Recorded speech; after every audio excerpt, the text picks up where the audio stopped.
Okay, hello friends. We're back. It's part tres. Treze, I think, Portuguese more than French. We're going to take on Brock the Rock.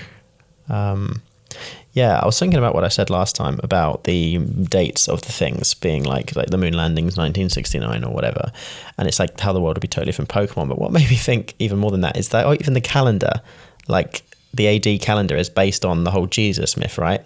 So unless they did have a parallel event which was different but equally significant, like something to do with the Arceus thing, right?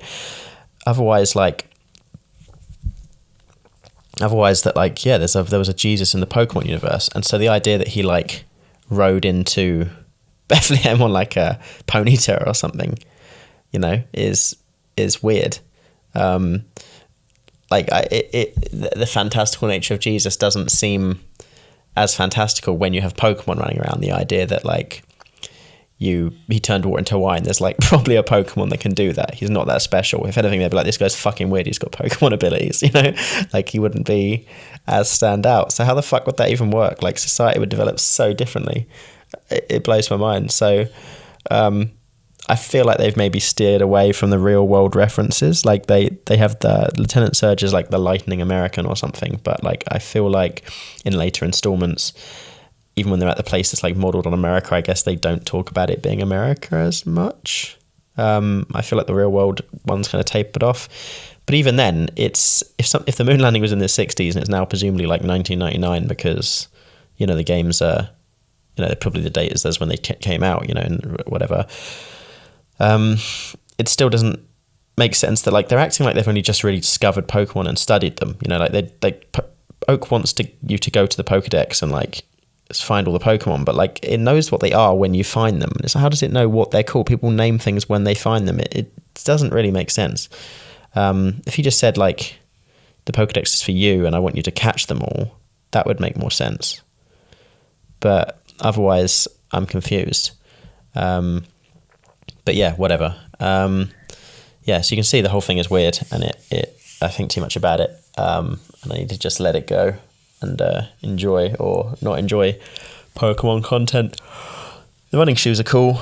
I guess I lied. I said I'd switch to just running shoes and not speeding up, but you get addicted to the speed. It's actually quite difficult to use running shoes and speed the emulator up because you... it's actually hard to get in a door and not miss the door and stuff. So there's that. But we're finally on a new route, which means there'll be a new Pokemon coming soon enough, which is rad. I really hope I've got the sound settings good. I've wonder how it records it. I've been experimenting loads, and I think, touch wood, I've sorted out a lot of the sound issues. I just changed the master volume for the mic, which is all it took. So there's that. And yeah, I think I may have even accidentally recorded on my earphones instead of my proper mic before. That could be the problem. But either way, we've made progress. So here we go. So I guess Pokemon available might be an Ekans or a Jigglypuff. I'm not sure what else is actually in that area. I always thought for some reason that bug catcher says he saw you in Viridian was he had the same loot table or name as another bug catcher, and the idea is he's moved up as well. And whether he's actually gone in the overworld in the earlier place or not, I'm not sure, but I realise it's just implying that he was there in the background and saw you, But how did he get past that fucking guy? Oh, and that's another thing, that guy stops you going out of this area, and I was thinking, why can't you just kick his ass or threaten him, or get one of your Pokemon to my pet will bite you if you come any closer, I'm going through here, whether you like it or not. I'll take on Brock later. And it's whatever, that's one situation, you should be able to get past, but often there's ones you couldn't get past, you can't cut down these plants, right? Which again, how can you not squeeze past a bush or over or under or whatever? But forgetting that, there's some obstacles like the Snorlax, whatever, there's obstacles you plausibly can't get past. But it makes me wonder how anyone gets past anything. People talk about the route being blocked, but were hundreds of people late for work? What if no one got rid of the Snorlax? I guess eventually they'd call a sufficiently strong gym leader or something, but the idea that there's you know, just the idea that if you didn't get on the SSN and get cut from the old man, if you just decided not to go on a boat, like your guys is afraid of boats or something, right? Or you just want to train more and you miss the party, you would never be able to beat your adventure. Like, you'd just be stuck there forever. And how does your rival, how does Blue get past the, you know, how does Blue get past it? That's what bugs me. Like the Snorlax and stuff. Like, he's like, smell you later, and he leaves the boat. The Snorlax is already there. That's why you had to go on the boat. And yet he's past it. Same with the bushes. You know, he says he spoke to he thinks the cut guy is just like a dumb old man. So he didn't get cut. So how is he getting over the cut stuff? I find that kind of irritating. There should be an explanation. Like, there's a chopper, but you can't afford it, you know? Because that's like life, you know? Sometimes the way is fucking blocked and money gets you past it, and you have to find an alternative way if you haven't got money. It's like toll roads and toll-free roads that are longer. But they should show you what the thing that everyone else is using. Like, if they're like, oh yeah, every proper business CEO has a Pidgeot that they've bought. So, you know, that's how they get from the suburbs to the cities. But it just kind of bugs me that it's an unanswered question, really. But yeah, again, gotta just let it go. Gotta find something else to do and think about. But, you know, I have got a job, so I'm not just sitting around playing Pokemon all day, driving myself insane. I'm a productive member of society to an extent. This is just the shit that's on my brain in my free time. And yeah, it's nice that they made Gust flying in by this gen, because it obviously always should have been. And now you can wreck bugs. Very little risk of a Weedle being able to poison me before I kill it.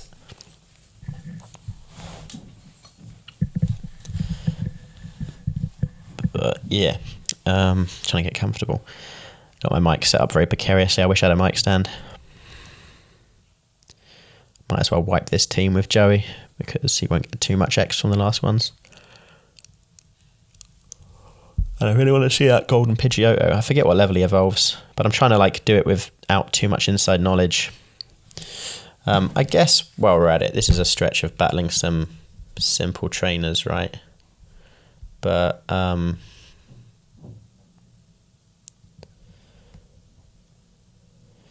let's have a look. I tell you what, I'm going to say there's two things we need to discuss here.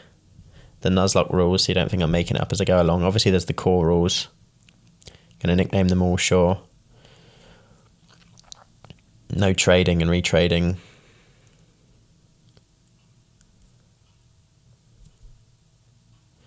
Don't need to trade to evolve anyway because of, you know, that. Can't voluntarily reset and reload.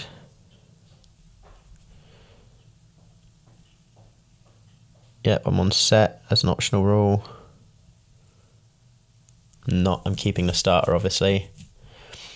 Only found items except for the Elite Four between fights. That's what I decided. Can only use in battle if they do. I'm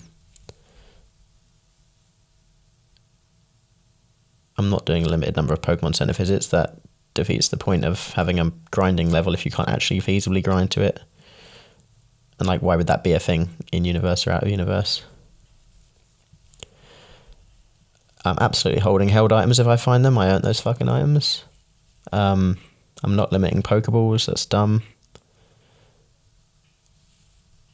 Pokemots may not be used. Well, I'm definitely going to use them for Pokeballs. I don't know if I'll buy more items. Because I'm not limiting Poke Centers, I generally would just use the Poke Center anyway. I rarely ever bought items at all, except for the Elite Four. I like filled up on lemonades or whatever. I'm absolutely losing legendaries if I manage to catch them. I totally can flee from battle. It's like the best way not to get killed. What the fuck? Some of these optional rules are just masochistic, man. The player may not use Pokemon above a certain level limit based on the gym leader Elite Four's highest.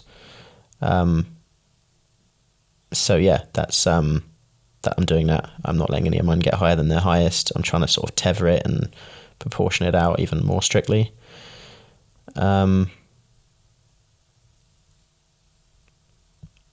Daycare may not be used. I'm absolutely using the daycare. I'm not going to exploit the daycare, like run around and not play instead of grind. That's dumb. So there's some kind of extra share in this. I'll use it if I want to. online resources. So yeah, I only looked that up to actually limit myself, not help myself really, because I'm wondering how many Pokemon, like if I'm going to count caves as multiple levels, we'll get to that in a minute, but I looked that up online, but I haven't been looking up movesets and trainers. I'm trying not to know what trainers. I managed to find what levels the gym leaders and rivals have without like finding out what actual Pokemon they've got. That's how I thought he had a Spearow and not a Pidgey, the first rival. So yeah, I'm only using guides when it helps me not cheat and be overpowered, I guess, if that makes sense. Yeah, the rules didn't kick in until I got my first Pokeballs. So you can beat the starter battle, because there's no other way. And you can backtrack to Route 1 once you have Pokeballs.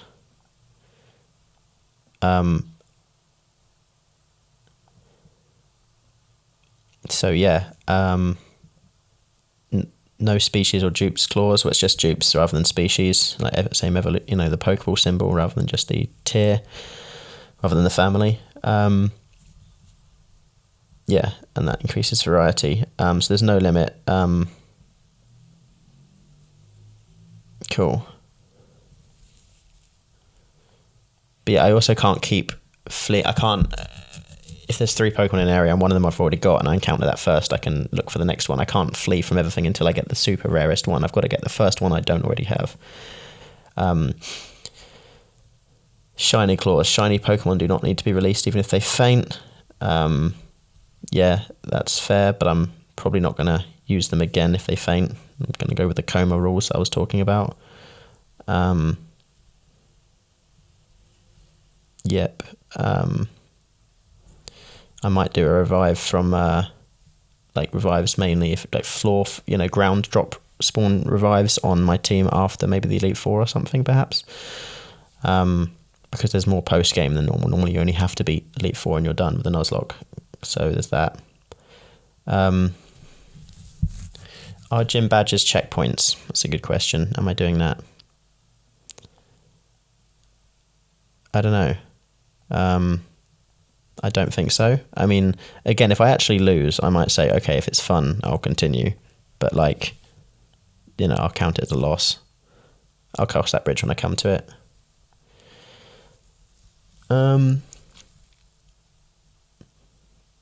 Yeah, field Pokemon for HM moves and stuff. Obviously, yeah, if nothing you've got can learn cut, you can catch something to just learn cut.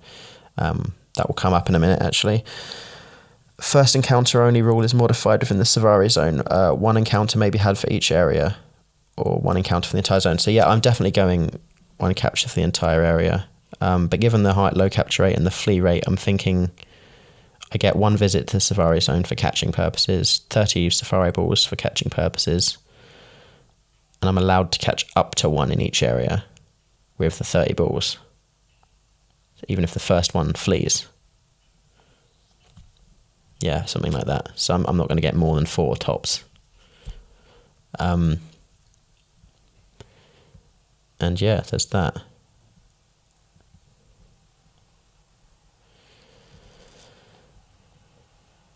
Okay, cool. And yeah, so as for caves, that was the big thing. I wasn't sure whether to how to count caves. I always felt that Mount Moon, Jesus, was it had on the old red and blue and yellow, there was a different floor that had completely different graphics for the floor and everything, and I counted that. I always thought that was a separate area, but people are saying where it says where you caught the Pokemon, it will just say Mount Moon. So there's actually 3 floors here. So spoiler alert, I actually captured 2, and I'm thinking, should I be capturing 1 or 3 or compromise to 2? So what I'm doing is I'm saying, all right, for Mount Moon it's 1 plus the spoiler alert, I catch a Paris, and I'm going to use him as a just an HM slave for cut, basically. If my team wipes so badly I need to use a Paris, I'm in trouble anyways. It's not going to make much difference one way or the other. So there's that. Yeah, so then it's a case of all the other gyms. So we've already been through the Safari Zone. For Lavender Tower, I'm only going to do 1 because realistically you're just going to get Ghastly and that's it.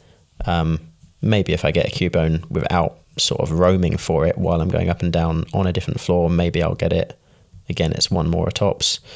It's like 7 floors. For the ice place, there's like 4 or 5 levels. I think there's 5 levels for the Seafoam Islands. It's like crazy. But you already do get a nice rare like Pokemon there. So I'm thinking instead of 5, and it's an odd number, so instead of 3, I'm thinking maybe 2. So I'm thinking 2 Pokemon in Seafoam, so 1 roaming and 1 roaming in the water. That makes sense. 1 when I'm surfing and 1 when I'm walking around, but they've got to be on different levels to each other. Oh yeah, and here I get my boy Magic. I always buy the Magikarp. I always see it as a challenge. People are like, it's a con, but like, I think he's cool. It's nice if you can get a Gyarados early. It's quite a powerful Pokemon. The only issue is on a Nuzlocke, it's not really safe to do the put him first, switch to someone else, because all your Pokemon are so fragile. And it's annoying. It's a long time till you get an X-Share or the daycare. So sadly, I think he's going to have to wait till the daycare. But, eventually I'll get a casualty and he'll be a shoo-in, probably. And it also means I can fish. I don't ever waste a fishing spot getting a Magikarp. If I ever fish anywhere, I'll get him. I won't get a Magikarp, I can get something new. So that's the benefit of buying Magikarp. $500 isn't actually a lot in in-game money. So yeah, where else is there that's got multiple levels? So yeah, Cinnabar Mansion. I'm thinking there's like 3 or 4 floors. 3 of them are the same, but the basement's quite distinct. So I'm thinking 1 in the house, 1 in the basement. That's how I'm going to play it. That seems a fair way to divvy it up. Rock Tunnel has got 2 levels, but it's just 1 long fucking tunnel. I'm saying only 1 from there. And yeah, Diglett Tunnel, technically it's sort of got 2 areas with the little entrance areas, but it's 1 fucking place. You're going to get a Diglett. Let's be real. 1 Diglett.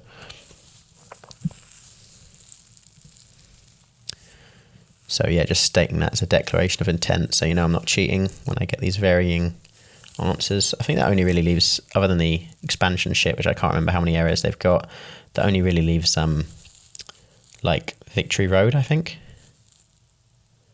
Yeah, that's right. So the power plant's all 1 area anyway. So yeah, Victory Road, you've got the route outside it, but the actual cave is its own area.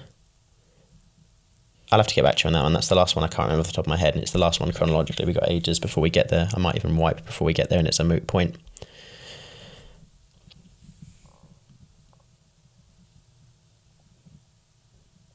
So yeah, we caught a bat. So I've been watching ContraPoints play Pikachu Let's Go, and she is really bad at it. Like, I'm a huge fan of hers, but it's painful to watch. It's mainly because she's dealing with the super chats. But people are asking her like complicated political questions about trans rights and shit, and it's like, while she's answering them, she's like walking in circles, and it's maddening to watch. It's like, I'm interested in all that shit, but like, she's doing a gaming stream, It's like, that fucking Woody Harrelson AMA, let's keep this about Rampart. It's like, let's keep this about Pokemon, please, Just kind of, maybe it's just me. Maybe I'm a bastard. But, yeah, I've got one. She's up to like part 6. She forgot to save off the Mount Moon. I had to do Mount Moon twice, and this was at the period where I'm at Mount Moon in my playthrough, so I feel like I've done Mount Moon. Well, now watching back and overdubbing it, I feel like I've done Mount Moon 4 times in like a couple of days, and I'm just so done with Mount Moon, honestly. Like, I'm totally done with it. I'm quite hyped because I think I fixed the sound issues, but in terms of the actual scenery and the gameplay, I'm so done with Mount Moon. Never want to see it again. Although ironically, I still get annoyed that like it's so shrunk in Johto, because that's like, how would an area shrink in that a few years, Kind of bugs me. Yeah, for some reason I get it in my head to level up the Jigglypuff, but realistically he's not going to make the team, is he? Unless I get a lot of casualties.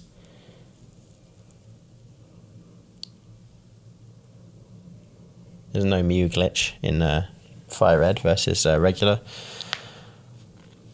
I used to love doing that in yellow.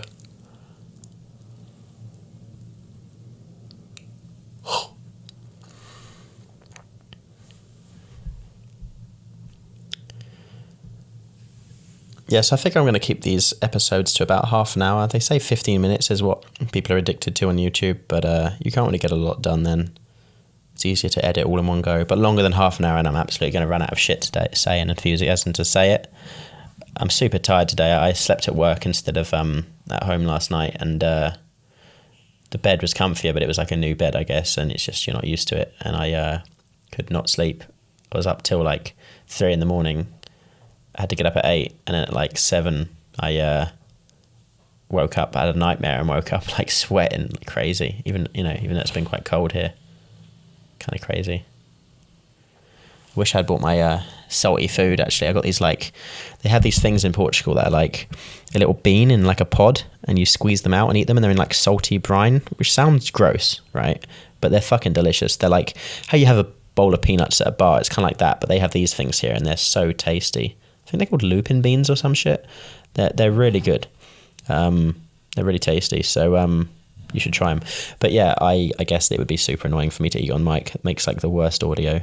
People eating and drinking on mic. Drives me crazy. I get misophonia or whatever, so I wouldn't inflict it on anyone else, I should have just blasted that bat with a confusion, but I'm always paranoid about over leveling, so I tend to under level and then just grind off screen. Hopefully that makes better viewing anyways.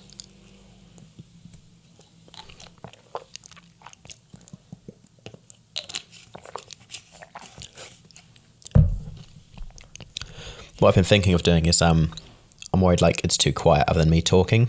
It's like throwing some background music on there or recording the game sounds, maybe like putting the sound effects but the music off or something. So what I'm going to do is on one of my grinding things where I usually don't film them, I'll record it, and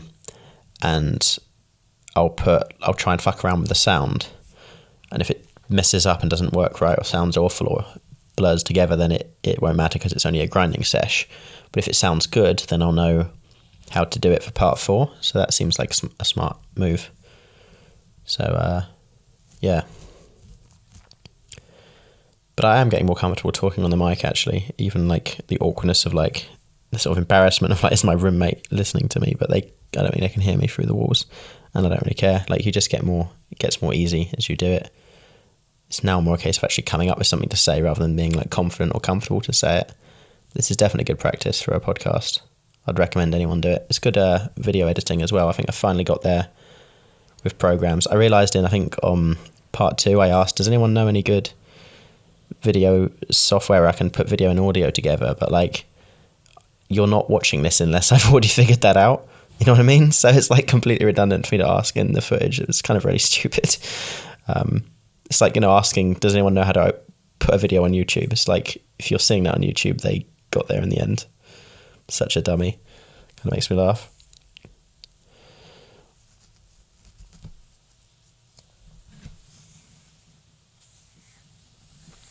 Yeah, Contra pointed out in her stream that the fossil guy, right, that we all know comes along, there's 2, and he's like, I'm not sharing them, and then you beat him, and he's like, I'm sorry, I'll share, and she made the point, actually, I always thought, yeah, that guy's a dick for not sharing, because that's absolutely how it's presented, but like she pointed out, why does he have to share them? He found them both. Like, they're not yours. Like, why would you get either of them?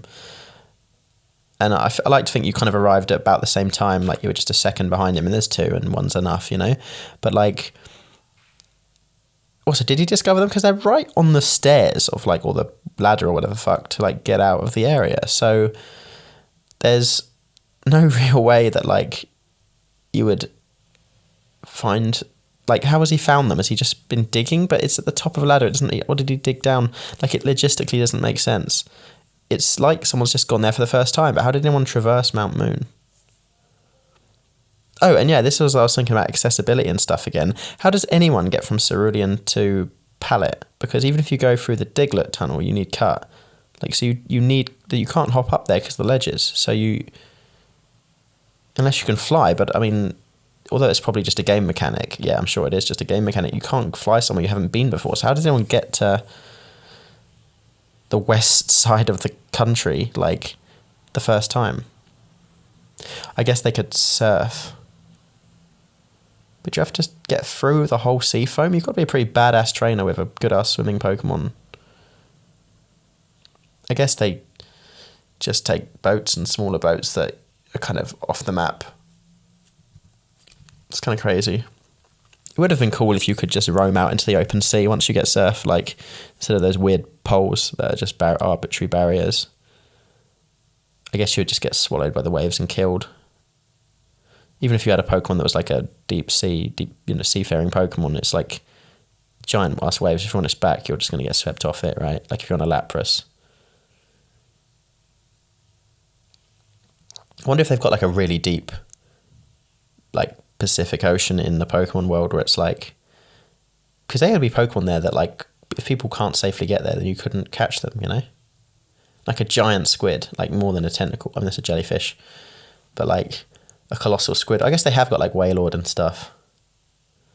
Like you see one on the edge of the map on Shield and stuff.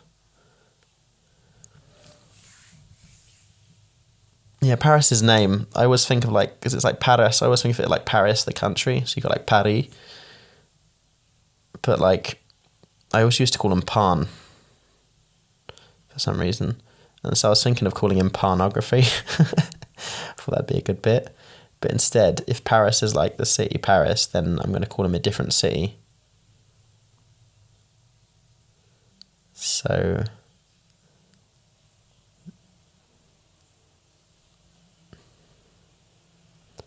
Lisbon instead of, you know, second to last letter is an A instead, like Paris.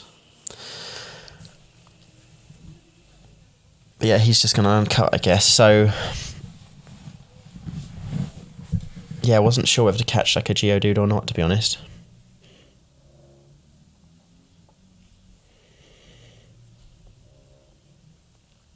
Yeah, see, this is where I was like, oh, do I get him or not? Because he's right there. And it would be good to have like a rocky, groundy guy for Surge, to be honest. But I also can just overlevel and fuck him up. And I say overlevel, I mean level as much as I'm allowed to. And throw 6 dudes at him.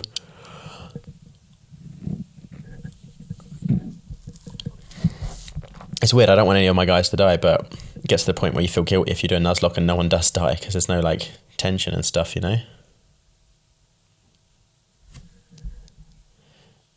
Did I not battle the rocket?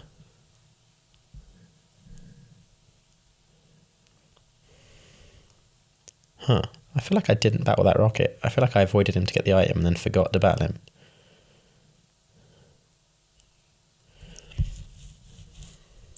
Weird. Maybe it's because I was indecisive, still pondering the Geodude situation.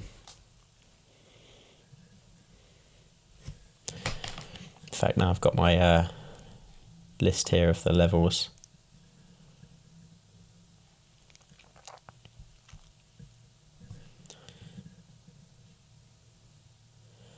I see if I get... Yeah, I've got to be real careful with the levels because...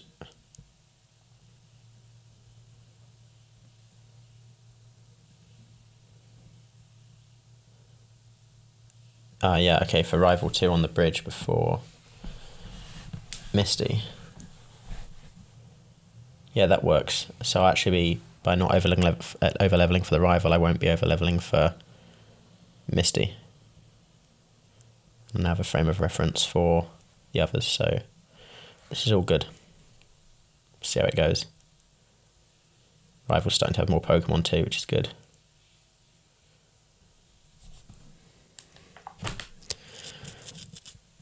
Okay, yeah, I guess this is it. I'll see you next time. Thanks for watching. Sorry, this was a bit of a boring housekeeping episode, but there you go.